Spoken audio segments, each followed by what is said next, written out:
Will you tolerate someone who has a history of rape? Denise Cornejo made it in the nick of time.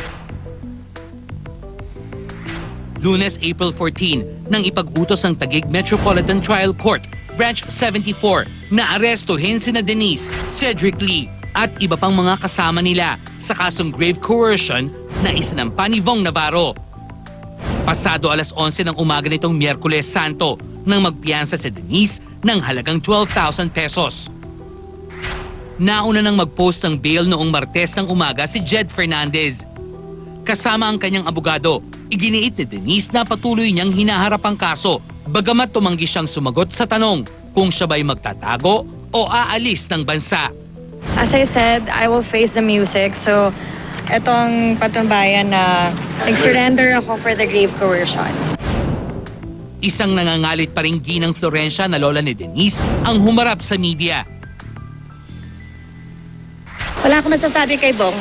Dinisgrasya niya ang buhay namin. As for the other respondents who have yet to post bail, well, that's their own lookout. Kasi dapat nag-post na kaagad sila.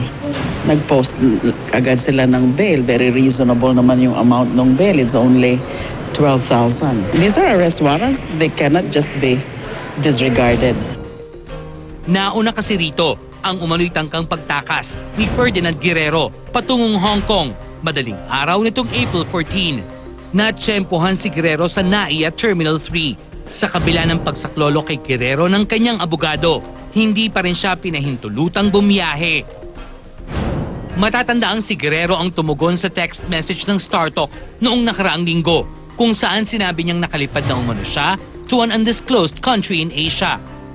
Ang instruction ko, if any one of those in the LBO for this particular case, the Vong Navarro case, would show up at the airport na walang permission from either the NPS or from the court, they can be detained and arrested for attempt to obstruct justice. Legitimate ang pag-alis nila. What will prevent them from asking permission? Samantala, naisumite na ang motion for determination of probable cause noong Martes na inihain ni Denise at Cedric Lee sa Branch 271 ng Taguig RTC.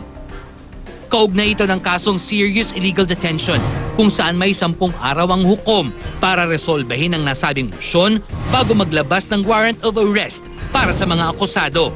Ngunit git pa rin ang lola ni Denise.